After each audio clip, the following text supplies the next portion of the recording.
On la surnomme l'Alcatraz des virus, l'île la plus dangereuse d'Europe.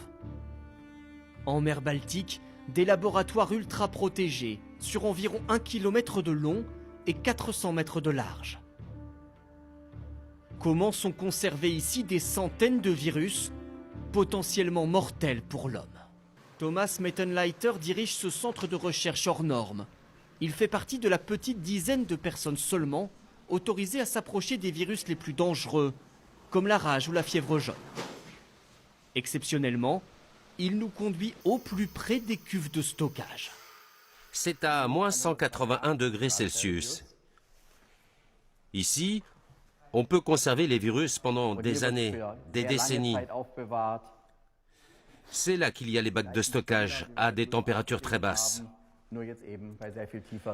Mais je ne suis pas équipé pour les manipuler et je vais refermer très vite.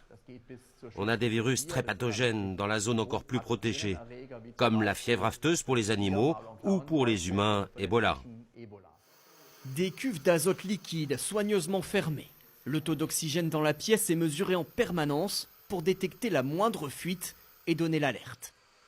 Des virus conservés ici pour être étudiés depuis 1910. L'île de Reims est le plus ancien centre de recherche en virologie au monde. Utilisé par les nazis pour des recherches sur les armes biologiques, l'Institut se concentre depuis sur la mise au point de vaccins, avec 450 employés et pas moins de 10 000 animaux. On a par exemple des sangliers.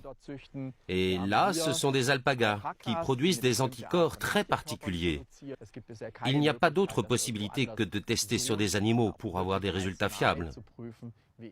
Les vaccins développés ici permettent de lutter notamment contre la peste porcine ou la rage du renard. Et voici l'animal qui propage le plus de maladies, le moustique. Et notamment cette espèce, le moustique tigre.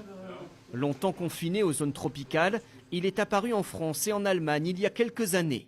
Il peut potentiellement transmettre la dengue, Zika ou le chikungunya. Le virus se répand partout dans le moustique, jusque dans les glandes salivaires. Et à la prochaine piqûre, le virus pourra être transmis par la salive à la personne qui se fait piquer.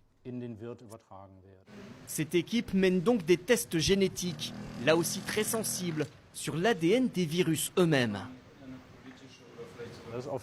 C'est une étape importante, car ça nous donne des informations pour empêcher leur multiplication et savoir comment les combattre. Des travaux stratégiques. Depuis 2008, l'Allemagne a investi ici environ 300 millions d'euros.